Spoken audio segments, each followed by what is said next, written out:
take a seat. We are going to start the program after 2 minutes.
Namaskar, ladies and gentlemen present here, and all those who have joined us virtually.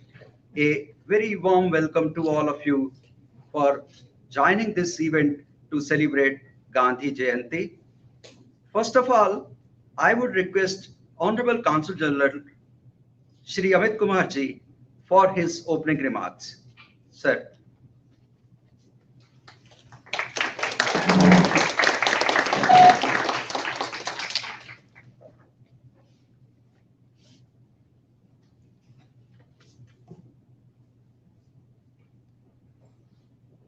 Good evening to all of you present here and all those who have joined us virtually at our event to commemorate Gandhi Jayanti.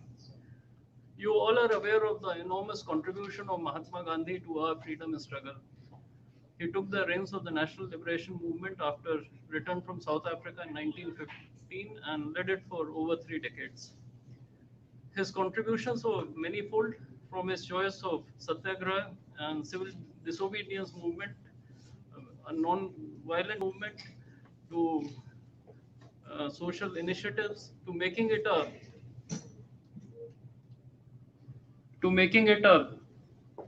pan-India and a mass movement. So all in all, his contribution was simply enormous, and his contribution was felt beyond India's shores across the world. He inspired several independence movements and several civil rights movements in countries in Africa, in Latin America, in Southeast Asia. And the imprint of his methods can be seen in the decolonization movement of the 50s and 60s that led to independence of several countries. Even in the United States of America, his influence was widely felt. The Time magazine in the 1930s and 40s had Mahatma Gandhi featured on its cover page 5 times. His teachings most notably inspired Reverend Dr. Martin Luther King Jr., who also visited India to spend some time at places known to be associated with Mahatma Gandhi, including in the Sabarmati ashram. The United States has over 4 dozen statues of Mahatma Gandhi across the length and breadth of this country. This is the largest number of Gandhi statues outside India, and it sort of reflects the widespread reverence in which Mahatma Gandhi is held here. What explains the enduring popularity of Mahatma Gandhi's life and philosophy? The answer perhaps lies in the fact that Mahatma Gandhi inherently used very simple language to explain his message. And due to the continuing contemporary relevance on many issues that he wrote to and where he sort of gets connected to so many people. As you know, he extensively wrote on polity, governance, sustainability, environment, social issues, and so on. It is obviously quite an impossible task to summarize Gandhiji's core teachings. In fact, George Bernard Shaw, when asked to share his impressions of Gandhiji, famously quipped, "It is like asking someone to share his impressions of the Himalayas." So I'll therefore confine myself to three of his messages. He had once famously said that there is enough in this world um, for everybody's need, but not enough for everyone's greed. This simple truth should be the guiding principle at individual, societal, and governmental level as we combat climate change and promote more sustainable lifestyles. Gandhiji also used to say that when one is faced with a dilemma on any step or policy that one is contemplating, one should recall the face of the weakest and the poorest and assess as to what impact that action would cause. Will it empower him or her in some manner? And I think as a policymaker or for government, this is a very useful and sound advice. Conversely, seen any step that lifts up the weakest segments of our society should be pursued. This year, as you all know, we are celebrating Azadi Ka Amrit Mahotsav to mark the 75th anniversary year celebrations of our independence. And this festival is dedicated to the people of India. I believe that the best way, therefore, to pay tribute to Mahatma Gandhi's vision is to ensure that our country continues to move forward on a path of inclusive, integrated, equitable, and sustainable development. And indeed, the government of India has taken numerous initiatives in this direction. It is also leveraging science and technology to pursue our overall development objectives. I will refer to a few initiatives. For example, the Ayushman Bharat scheme, which aims to provide health insurance to over 500 people. The Jal Jeevan Mission, which aims to provide 170 piped water connections to 170 million households. Under the Jan Dhan Yojana, we already have 430 million new bank account holders in India. More than 30 million houses have been built for low income groups. Land records are being digitized across India, including in more than 600,000 villages. India's vaccine delivery platform, CoWIN, is supporting millions of people every day. And as I speak, the total number of vaccinations in India have crossed 900 million people. These numbers will provide you a sense of the scale of interventions that are ongoing in India. The overriding thrust of these interventions is to also empower our citizens, be it through health equity, financial inclusion, social or digital empowerment. And this, in a way, contributes to Gandhiji's vision of India, where each citizen feels empowered and in control of their lives. On a personal note, I will refer to a favorite quote of mine, attributed to Mahatma Gandhi, but which is likely based on the words from Bhagavad Gita, a text that Gandhiji held close to his heart. I quote, "It's the action, not the fruit of the action, that's important. You have to do the right thing. It may not be in your power, may not be in your time that there will be any fruit. But that does not mean you stop doing the right thing. You may never know what results came from your actions, but if you do nothing, there will be no result." End of quote. I will leave this thought with you all.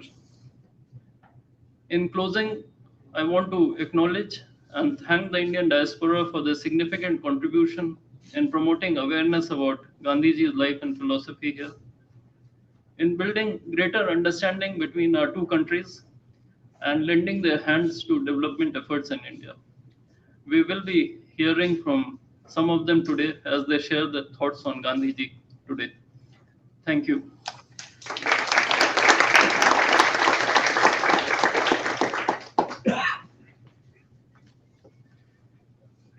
Thank you very much, sir, for your opening remarks. Now, I would request Pravasi Bharatiya Samman Divas awardee Dr. Bharat Barai to say a few words.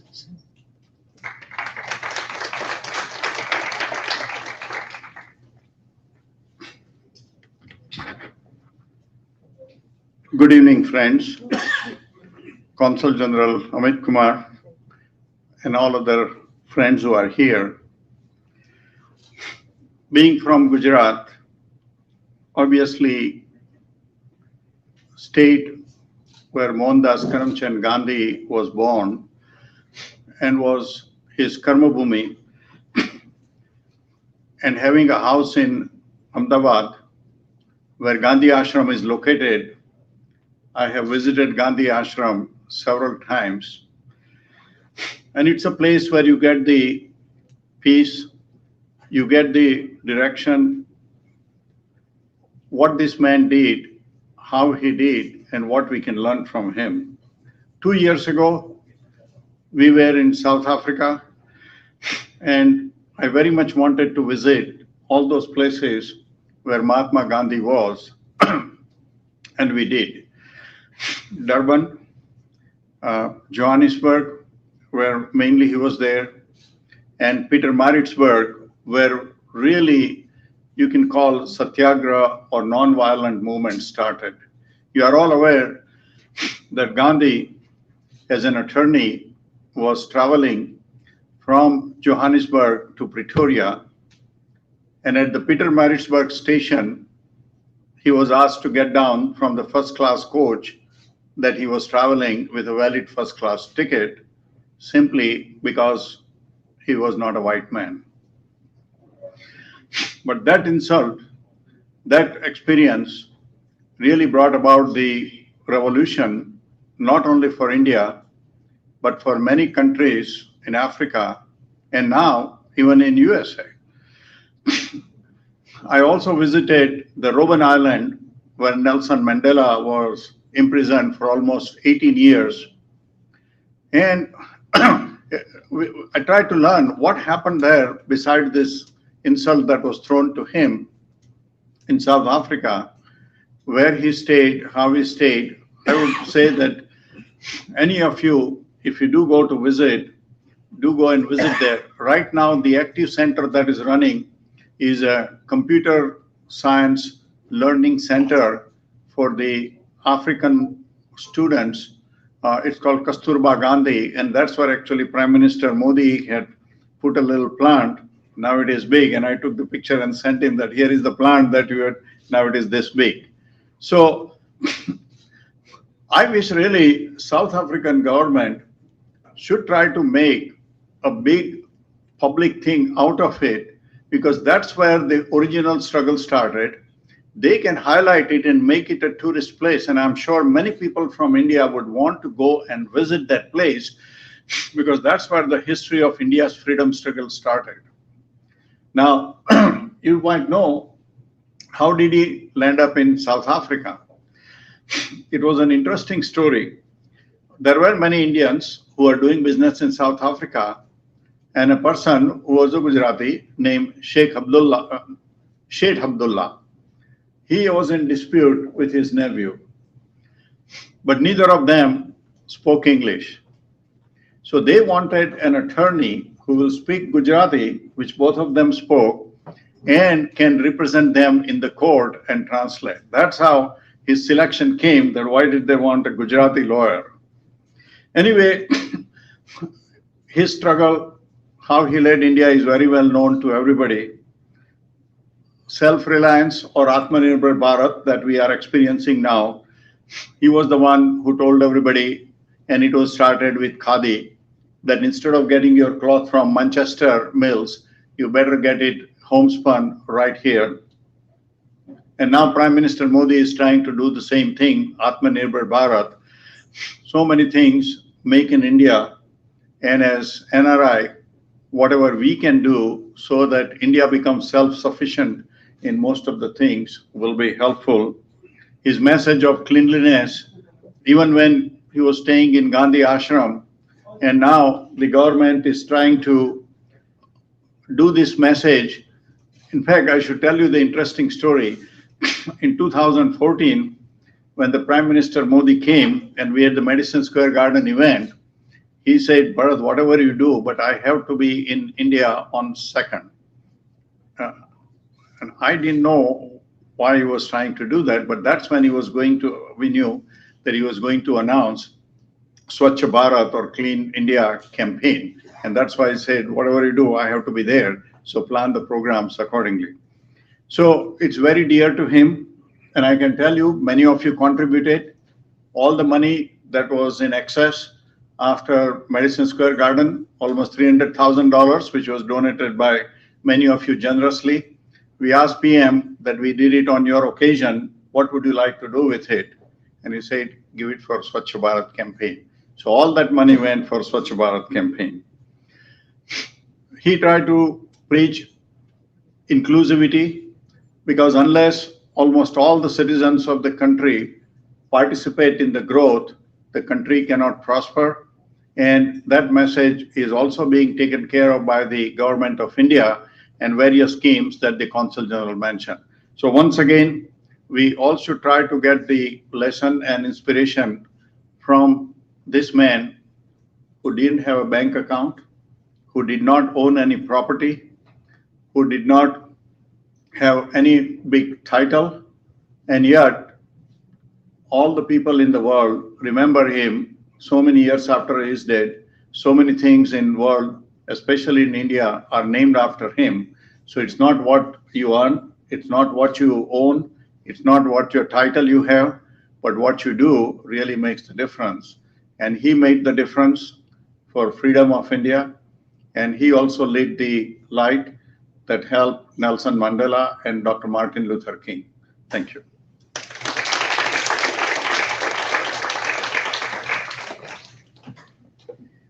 Thank you, Dr. Barai, for your kind remarks. Next, we are going to present a short cultural program on Gandhiji's life and message. First, I would invite students of Chicago Tyagaraja Utsavam, trained by Shrimati Margatham Sundaresan, to present a medley of few songs in Hindi, Sanskrit, and Tamil.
Raghupati Raghav राजा राम पतित पावन सीताराम रघुपति राघव राजा राम पतित पावन सीताराम सीताराम सीताराम बज प्यारे मन सीताराम सीताराम सीताराम भज प्यारे मन सीताराम रघुपति राघव राजा राम पतित पावन सीताराम ईश्वर अल्लाह तेरो नाम सबको सन्मति दे भगवान ईश्वर अल्लाह तेरो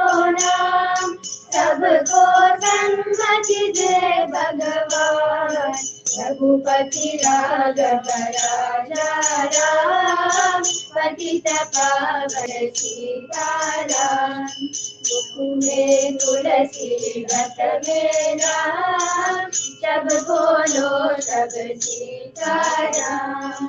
मुख में तुलसी व्रत में राम, जब बोलो तब सीताराम। रघुपति राघव राजा राम, पतित पावन सीताराम। से करो घर का काम, मुँह से बोलो सीताराम। हाथों से करो घर का काम, मुँह से बोलो सीताराम। रघुपति राघव राजा राम, पतित पावन सीताराम। कौशल्या का भाला राम, दशरथ जी का प्यारा राम। कौशल्या का भाला राम, दशरथ जी का प्यारा राम। रघुपति राघव राजा राम, पतित पावन सीताराम। बंसी वाला ये घनश्याम, धनुष्यधारी सीताराम। बंसी वाला ये घनश्याम, धनुष्यधारी सीताराम। रघुपति राघव राजा राम, पतित पावन सीताराम। रघुपति राघव राजा राम, पतित पावन सीताराम। रघुपति राघव राजा राम, पतित पावन सीताराम। सीताराम सीताराम, भज प्यारे मन सीताराम। सीताराम सीताराम, भज प्यारे मन सीताराम। रघुपति राघव राजा राम, पतित पावन सीताराम।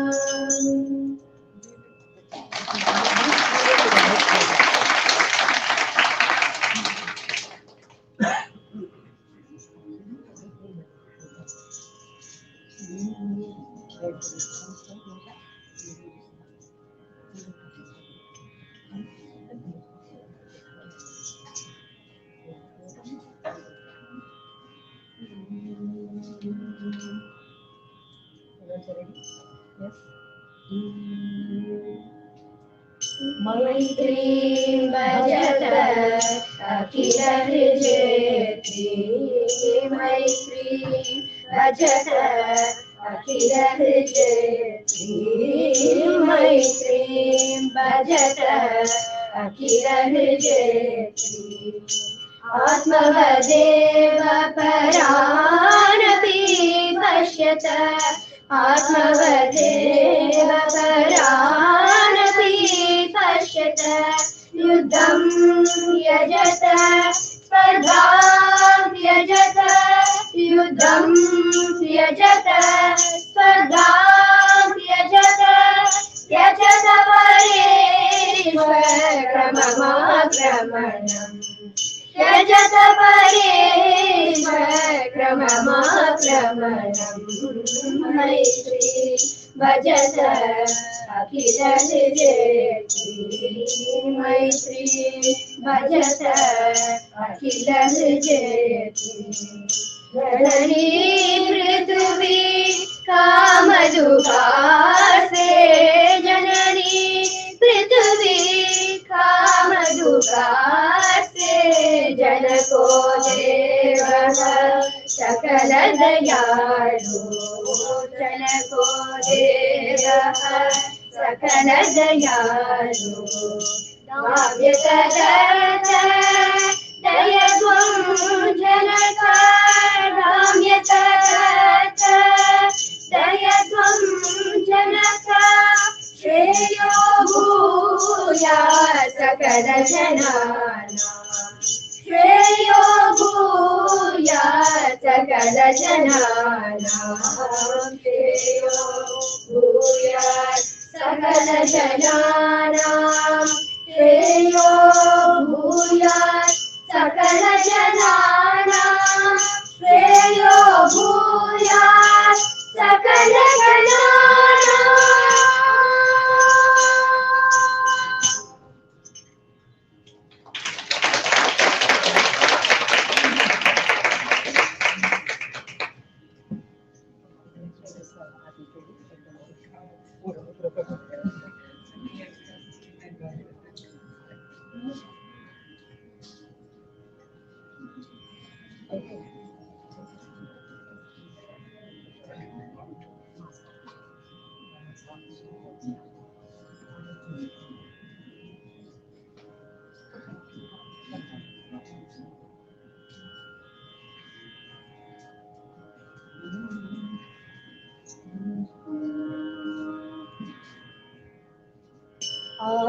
ஆதிச்சூடி இளம்பிறையணிந்து மோனத்திருக்கும் முதுவெண்மேனியார்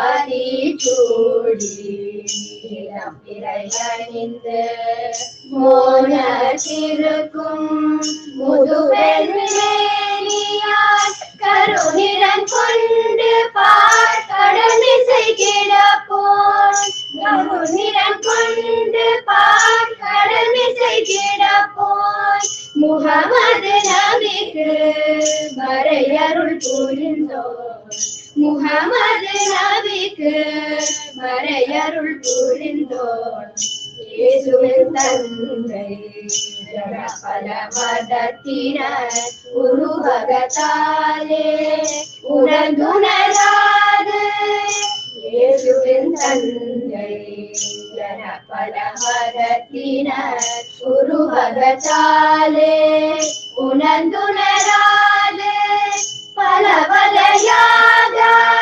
பரவிடும் பரம்பொருள் ஒன்றே அதறியல் ஒளியுறும் அறிவாம் பல வகையாக பரவிடும் பரம்பொருள் ஒன்றே அதறியல் ஒளியுறும் அறிவாம் அதனிலை கண்டார் அருளதை அகற்றினார் அதனருள் வாழ்த்தி அமர வாழ்வோம் அதனிலை கண்டார் அல்லலை அகற்றினார் அதனருள் வாழ்த்தி அமர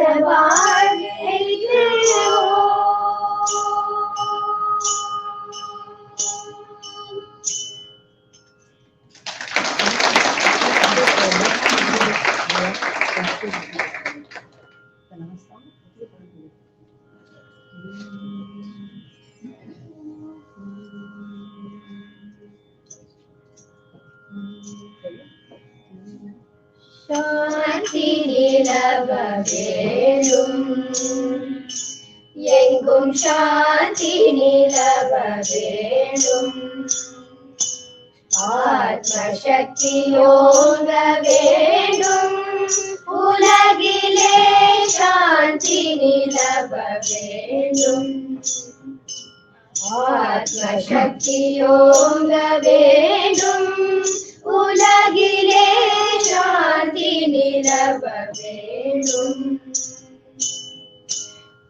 காந்தி மகாத்மா கட்டளை அதுவே காந்தி மகாத்மா கட்டளை அதுவே கருணை ஒற்றுமை கதிரொளி பரவி கருணை ஒற்றுமை கதிரொளி பரவி சாந்தி நிலவ வேண்டும் எங்கும் சாந்தி நிலவ வேண்டும் ஆத்மசக்தி யோக வேண்டும் உலகிலே சாந்தி நிலவ வேண்டும் புதுமை செய்தியோர் மனமது தீர்ந்த நற்குணமதை புகட்டிடுவோம் கொடுமை செத்தியோர் மனமது தீருந்த நற்குணமதை புகழ்த்திடுவோம்.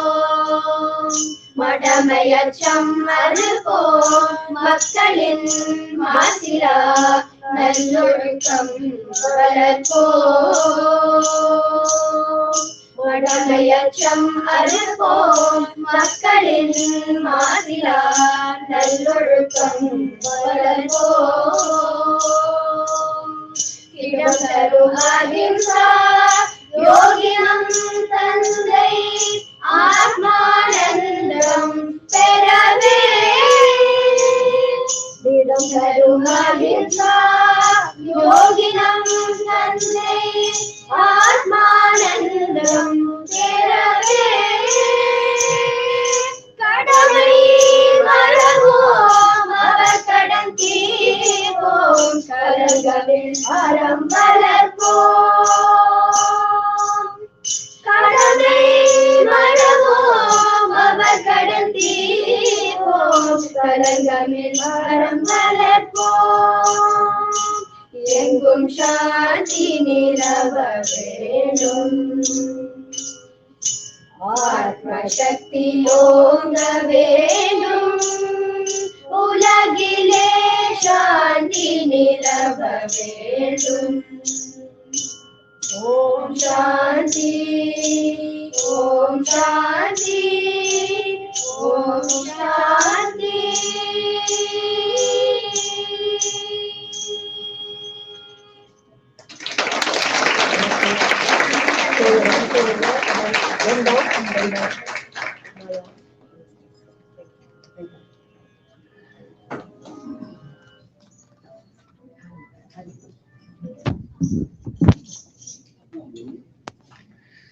Thank you, Shrimati Margatam Sundareshan, and all the students for their melodious recital. I would now invite students of Nrityanjali School of Dance to perform a couple of dances choreographed by Ms. Sushmita Arun Kumar.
Namaste.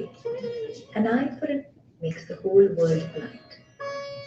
On the 152nd birth anniversary of the great soul Mahatma Gandhi, we take his message to the heart. Strength does not come from physical capacity. It comes from an indomitable will.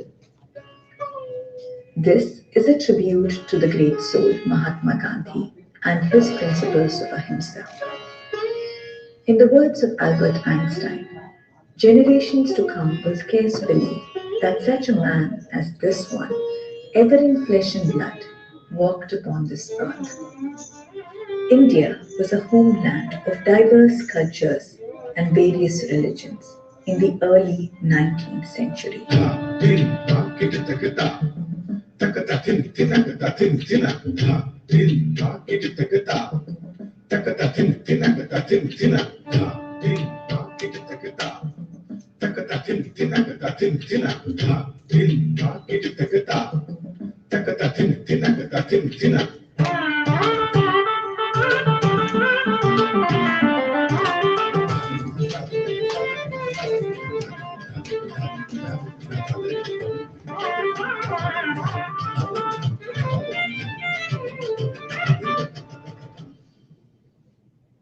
India was not strong and uniform at that time due to rivalry of many kingdoms after the fall of the vast empire. The British Empire started to extend its rule over India and subjugated small kingdoms by exploiting and suppressing the Indian people and stealing their wealth.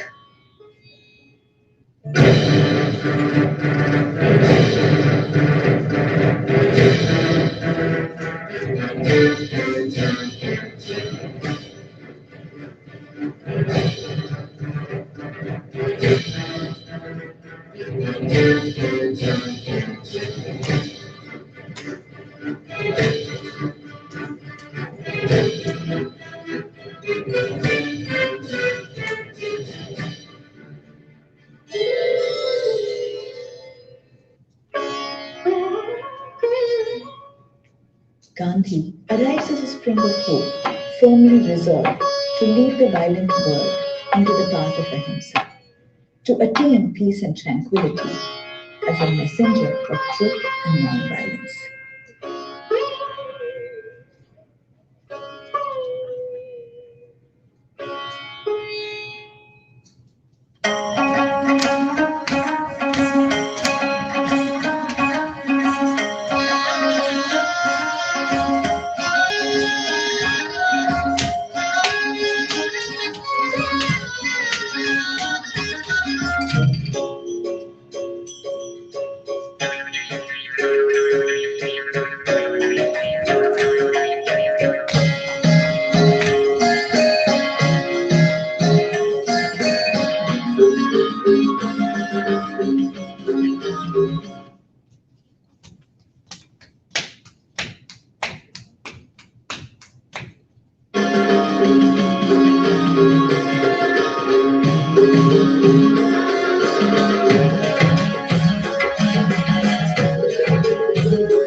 In the summer of 1917, Gandhi went to the indigo growing district of Champaran, Bihar, and picked up the cause of the indigo planters. And in 1930, when Gandhi took up the walk to Dandi in Gujarat, lakhs of people joined him in Satyagraha, and that was the turning point in India's freedom struggle. Gandhi gave hope and self-confidence to the mass. He showed them a path out from their hopelessness. Gandhi supported equality and abolition of the caste system and emancipation of women. He uplifted the widows from their despair.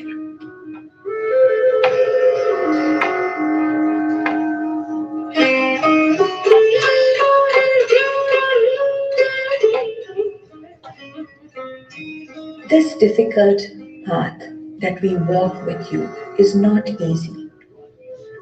We walk with you with no pride. O Bapu, you have lifted us.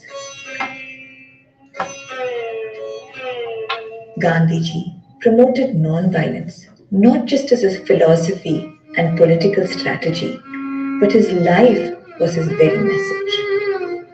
Part of his genius lay in his ability to see the interconnectedness and the unity between all things. On this 152nd birth anniversary of our beloved Bapuji, we bow to this great soul. Jai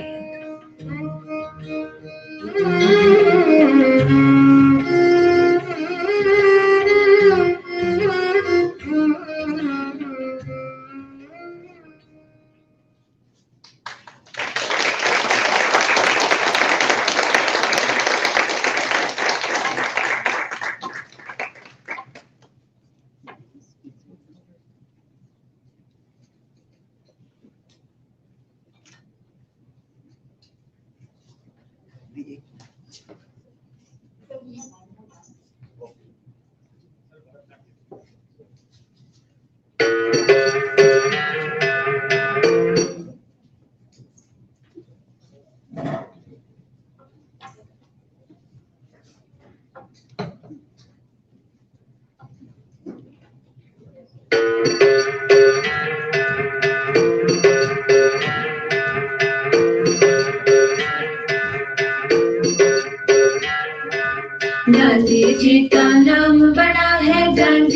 का नाम, गांधी जी का नाम बड़ा है, गांधी जी का नाम। बापू जी का काम बड़ा है, बापू जी का काम। अरे बापू जी का काम बड़ा है, बापू जी का काम। दिन तिलक दिन दिन तिलक दिन दिन तिलक दिन ना ना ना। दिन तिलक दिन दिन तिलक दिन दिन तिलक दिन ना ना ना। गाँव गाँव में चरखा गूंजे, मुख में गूंजे राम। गाँव गाँव में चरखा गूंजे, मुख में गूंजे राम। घर घर में और गली गली में गूंजे उनका नाम। घर घर में और गली गली में गूंजे उनका नाम। गाँव गाँव में चरखा गूंजे, मुख में गूंजे राम। घर घर में और गली गली में गूंजे उनका नाम। दिन तिलक दिन दिन तिलक दिन दिन तिलक दिन ना ना ना। दिन तिलक दिन दिन तिलक दिन दिन तिलक दिन ना ना ना। सत्य अहिंसा मानव पूजा ऐसा उनका काम। सत्य अहिंसा मानव पूजा ऐसा उनका काम। सबका हो कल्याण उसी में ऐसा उनका कल्याण उसी में ऐसा उनका काम। सत्य अहिंसा मानव पूजा ऐसा उनका काम। सबका हो कल्याण उसी में ऐसा उनका काम। दिन तिलक दिन दिन तिलक दिन दिन तिलक दिन ना ना ना। दिन तिलक दिन दिन तिलक दिन दिन तिलक दिन ना ना ना। बुरा न देखो, बुरा न सुनना, बुरा न कहना तुम। बुरा न देखो, बुरा न सुनना, बुरा न कहना तुम। स्वच्छता सद्भावना हमेशा रखना तुम। स्वच्छता सद्भावना हमेशा रखना तुम। रघुपति राघव राजा राम, पतित पावन सीताराम। श्री राम जय राम जय जय राम। श्री राम जय राम जय जय राम। श्री राम जय राम जय जय राम। श्री राम जय राम जय जय राम। श्री राम जय राम जय जय राम। श्री राम जय राम जय जय Ram.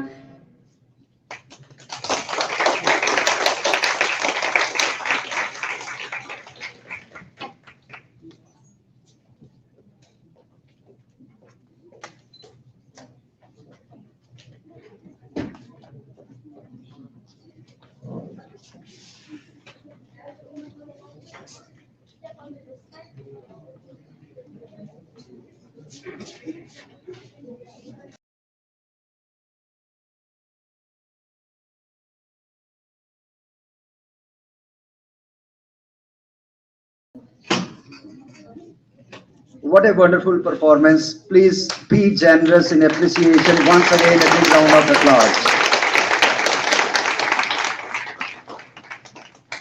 Thank you, all the children. Thank you, Shrimati Sushmita Arun Kumar, and all the children for this wonderful performance.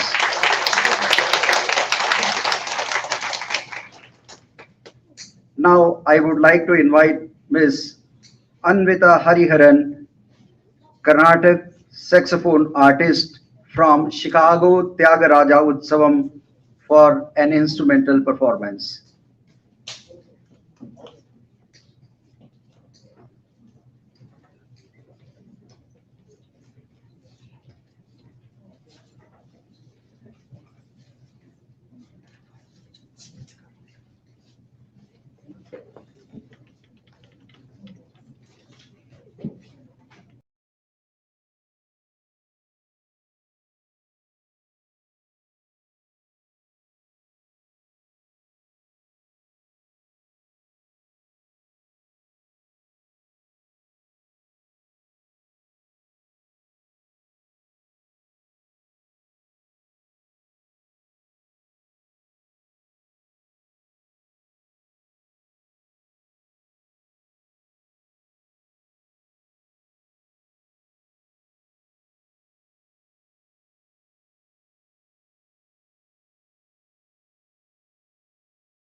Just bend it downwards.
Agreed.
Our younger generation is an assurance of the future for us. Thank you, Anvita, for a wonderful performance.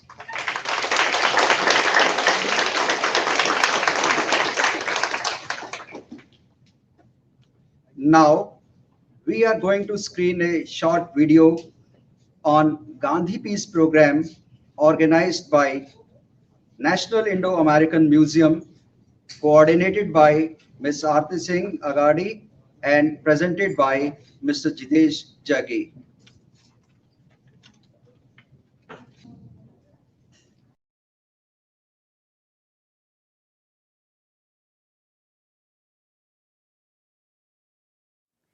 Hi everyone, my name is Aarti Singh and I'm a board member with the National Indo-American Museum, also known as NIAM. The National Indo-American Museum builds bridges across generations and connects cultures through the diverse, colorful stories of Indian Americans. Thank you for joining our special children's program, the Gandhi Peace Program. Parents, teachers, and the community as a whole have been deeply concerned about bullying and violence children face both in the classroom and outside. NIAM's Gandhi Peace Program shares Mahatma Gandhi's story with children to explore how we use nonviolent methods to end injustice. We will see how we can use his teachings of peace and nonviolence in our own lives. I am pleased to introduce NIAM's program coordinator and storyteller, Jitesh Jaggi, a two-time winner on the Moth Radio Hour. He has also conducted storytelling at the University of Illinois and the Wake Forest School of Business. Thank you, and please welcome Jitesh Jaggi. Hello everyone, my name is Jitesh Jaggi, and what an opportune moment to talk about Mahatma Gandhi. 2nd October, his birth anniversary, a day when millions of people across the globe remember him and his contributions. So, who's ready for a story time? This story begins in India, a country more than 8,000 miles away from here. When Gandhi was growing up, India was ruled by Britain, the same country that ruled the American colonies. The British came to India more than 400 years ago as traders, and the Indians welcomed them with respect. India had so much to offer them, silks, spices, cotton, tea, and more. And Indians welcomed the opportunity to trade with a foreign country. But things started to change gradually. The British did not want to just buy anymore, they wanted to own. As they grew more and more powerful, they started demanding things from Indian people. They thought themselves as superior to Indians. So they started to tell them what they could do and what they could not do in their own country. And they didn't just say it as a polite request. The British had come to India with a lot of weapons and guns. So they threatened the people of India with violence if they failed to obey. That's like someone coming into your house as a guest and saying, I will tell you now what time you will wake up every day and what time you'll go to bed, what breakfast you'll have for the rest of your life, what room in your own house you can go to, and what room in your own house you can no longer go in. How will that make you feel? Now imagine, how does that make an entire country of millions of people feel? Understandably, people in India were sad and angry. So they started to fight back. And as you can imagine, there was a lot of suffering and bloodshed. While all of this was happening, Gandhi was still a little boy. And he did not see all of this suffering because his parents protected him. Gandhi came from a well-to-do family. So he was shielded from all of this violence and suffering and oppression. In fact, he grew up to be highly educated and even went to South Africa to become a lawyer. However, one day in South Africa, something happened with him, an incident that changed his life. And the way he reacted and dealt with that incident changed the history of an entire country. That simple incident one day began with the purchase of a train ticket. Gandhi one day bought a first-class train ticket and very proudly sat himself inside the train, and he greeted the conductor with a smile. The conductor is the person who checks tickets, right? But the conductor looked at him very harshly and said, "What are you doing here? This carriage is only for white people. You need to move to the back of the train immediately." How do you think that made Gandhi feel? He said, "But I have paid full price for the ticket. I will not move." The conductor said, "Doesn't matter. You are making the people around you feel uncomfortable." Gandhi looked around him to see only white faces.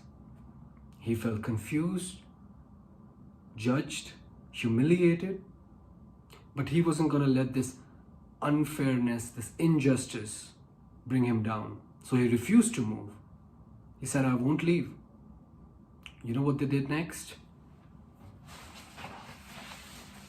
They picked Gandhi up and they threw him out of the train. This is the train, and you can see Gandhi lying. How disrespected did he feel that day? And as he was sitting on the dirty station floor, he thought about something. He thought, these are the same people who are ruling the country of India. If this is how they treat me, a young man with money in his pocket and who can speak good English, how are they treating the poor farmer back home who has no money, or the housewife who doesn't even speak a word of English? What chances do those people have of being treated with respect? It's like his eyes were opened for the first time to all the suffering and all the violence and all the oppression that his countrymen were facing every day of their lives. And he decided to do something about it. He saw what the people of India were doing currently. They were fighting back, understandably so. But Gandhi said to the people of India, by fighting violence with violence, we only hurt ourselves. he came up with a new plan, a plan of non-violent resistance, peaceful resistance. He said that instead of all this bloodshed, we will fight. However, not with weapons. You cannot fight injustice with violence, but instead we will fight with our voices, with our will, with our mind. We will demonstrate, we will protest, we will not obey. And that moment he called the non-violent resistance. It was a game changer. And I will give you a perfect example of how he used it. One day, in order to oppress the people of India further, the British government introduced a new charge called salt tax. Now, if you don't know what a tax means, it's like if something costs $10, now you pay $12, and the extra $2 goes in the pocket of whoever made the tax, the British. And the British introduced this salt tax on salt, a basic commodity that everyone needs. Again, obviously, people of India were angry. They wanted to fight back, but Gandhi asked them to pause. He had been working on himself a lot. He had been working to make himself a more peaceful person. So he didn't just preach the message of non-violence, of peaceful resistance. He actually made himself peaceful first. By meditation and taking deep breaths, he could bring himself calm and focus and be a person who is himself peaceful but also powerful. So he told the people of India, if this is how they treat us, we won't fight them with our weapons or with our hands. Instead, we will fight them with our voice. We will fight them with our mind, with our will, and we will not obey. We will not cooperate with them. We will make our own salt. And to the people in the British government, Gandhi said, you people are bullies. You're trying to break us. We will no longer buy salt from you, and we will no longer give you our money. And you know what he did? He said, I will make my own salt, and I don't care if anybody joins me. So alone by himself, he started one day walking from his house to the sea to make salt. At first, 2 people joined him. They said, we believe in you. We believe in this value of peaceful resistance, of non-violent resistance, and we will join you. Then 5 people joined him. Then 500 people joined him. Then 2,000 people joined him. And then, by the end, when he reached to the sea, in a place called Dandi, tens of thousands of Indians were behind this one man, Gandhi. Look at the stream of people.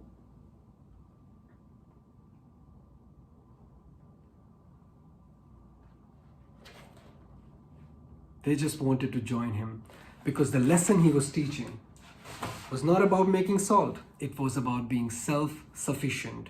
It was about giving a message. The message is, if you treat us poorly, if you bully us, anything that you do, we can do it ourselves. Cheaper, better, and together.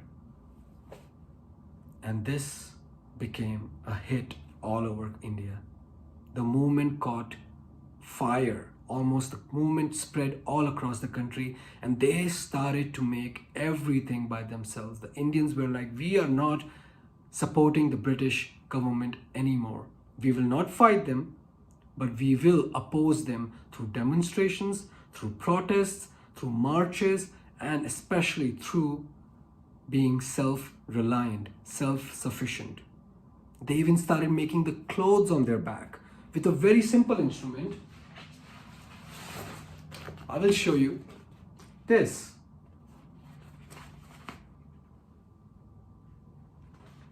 This is called a charkha, a spinning wheel. Through this, people, and Gandhi especially, started to make their own clothes by themselves. Things that they were buying from the British government and paying them money as the British government was oppressing them. And Gandhi said, "We will win over our oppressors with the power of truth and non violent resistance." Like I said, this movement was all over India now. People were just surviving by themselves and no longer supported the British government. And after 200 years, in the year 1947, this is finally what broke the Britishers' back. In the year 1947, they finally packed their bags and they left the country, and India was once again a free, independent country. Can you imagine the impact this made? This message spread all across the world. People were just shocked, like one man could be so powerful that he could teach a country of millions of people to drop down their weapons, cause no more bloodshed, no more violence, but still gain independence, still gain freedom. And his message reached even here in America. And one man really caught on to that message. One man really followed that message. You have probably seen him or heard of him. I will show you a picture. Maybe you recognize him. This is Dr. Martin Luther King, right? And in his office, he has a picture of whom? Mahatma Gandhi. Dr. King was very young when he came across the message of non-violence, non-violent resistance from Gandhi by reading Gandhi's work. And he was so inspired that he saw that message, that movement fit for America. He said America needed that to fight injustice, to fight racism, not with their weapons, not by causing bloodshed, but by using the principles of nonviolence, which is fighting with your voice, with your will, with your mind. And he encouraged his followers to do protests, demonstrations, sit-ins, marches, all of that to gain equality and respect. So, if you think Dr. King, Dr. Martin Luther King could learn something from Gandhi's story, do you think you could learn something too?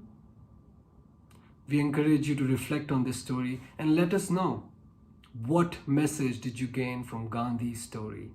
Let us know in the comments, send us an email, and we will get back to you.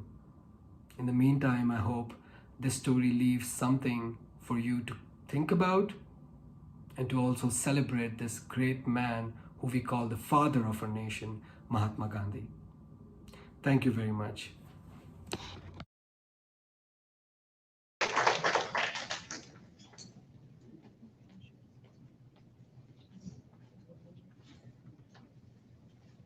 Thank you very much, team of National Indo-American Museum.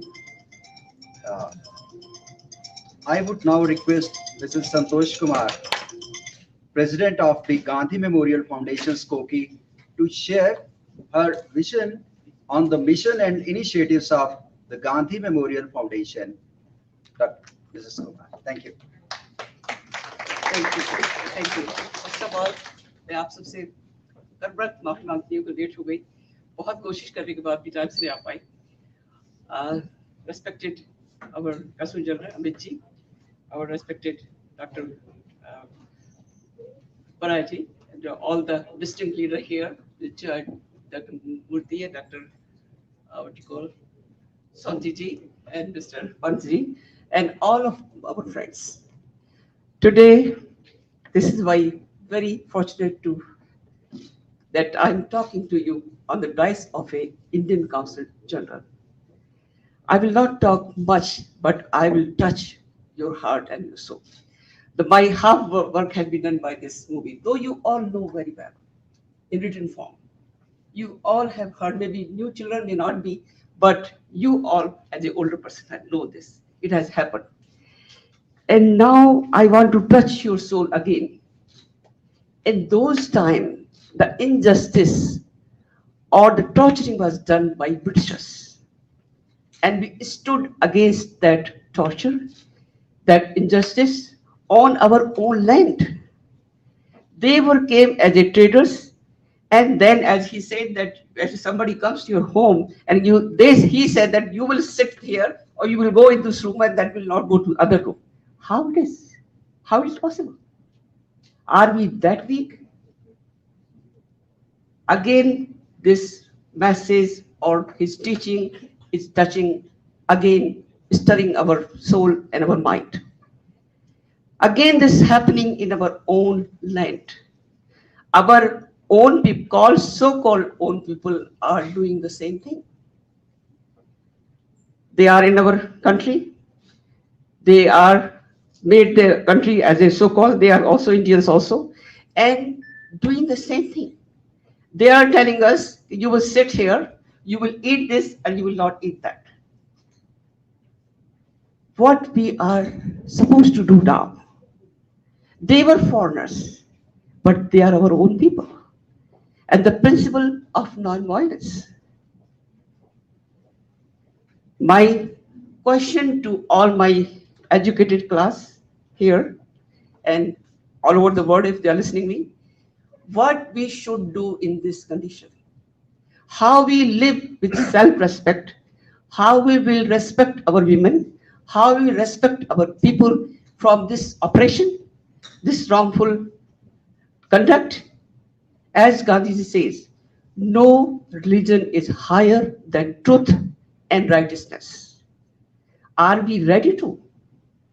Because Gandhi has taught us self-sacrifice and determination of thought and by tongue and by his mission. Are we ready to do the same thing? Violence is a many kind. It's not only from the hatyar or from the weapons. There are many kinds of weapons are here. Because now in a very modern age, they can trigger from any part of the world and we will be ruined. And the planet, I wish God has given the layer of the planets. If we live in this planet, somebody live in another planet and do whatever they want to. No. This is the same planet.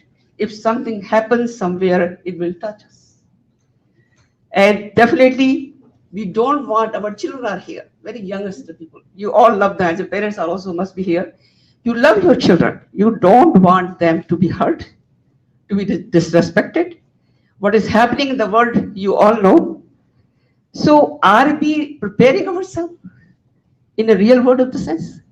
Or just we are here to talk, celebrate, and go home? My message to all of you is to go home and think, what should we do, how we should conduct, how we will become safe from these oppressions, these wrong behaviors of the other side or whatever they are. I understand I am not against of anybody. We have to bring those people also. If they say they are peaceful, if they say we love India, and when somebody say that India will be killed, India will be divided, it will be, are you go against them? Are you come with us to fight that? If not, then you have to think who is with you, who is true Indian and who is not. This is my one message. And you know, I want to take more, but the time is very less. Because when they want me to become president of a Gandhi Foundation, then in the beginning I resist, because though my life is all about Gandhi's, I revolve Gandhi. Somebody has written a book on me, Gandhi, I had given you before. Then I thought, I think this is the call of a God to take this position and do something. And I think it's a whole year I was president. And then the pandemic hit us, so we could not do much, but I was talking to Dr. Sonti. Dr. Sonti is a very, very deep with the Gandhi philosophy. And what we can do, how we make a difference.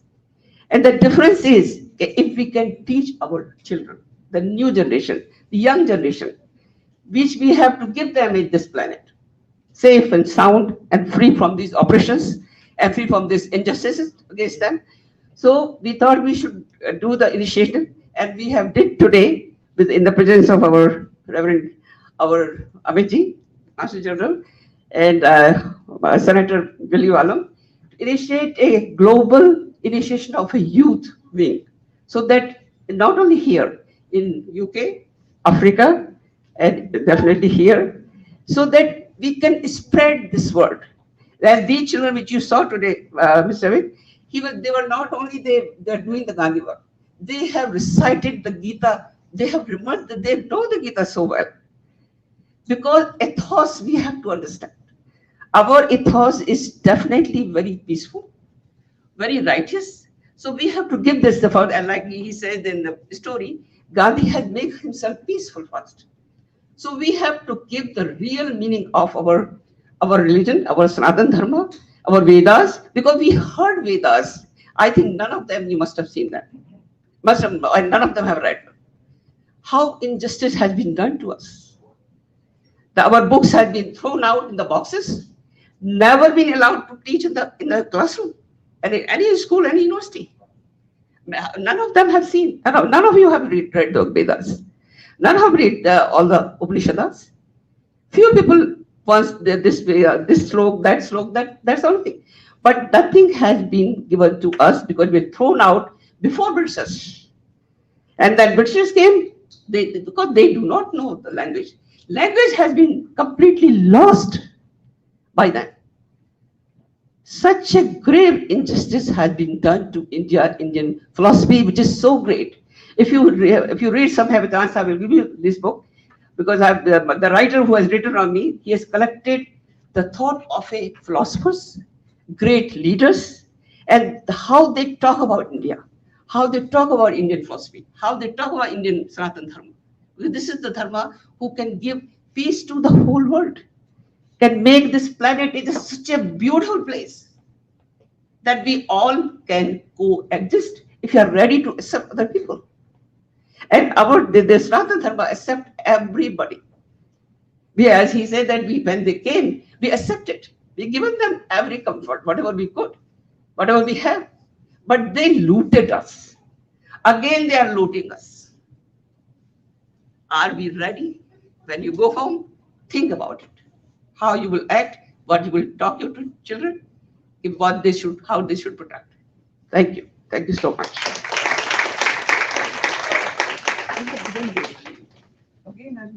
Thank you very much, Mrs. Santosh Kumar, for your kind remarks. Before we conclude the program, on behalf of Consulate, I would like to thank everyone who is present here and those who joined us virtually and who contributed in organizing this program in any manner. Thank you.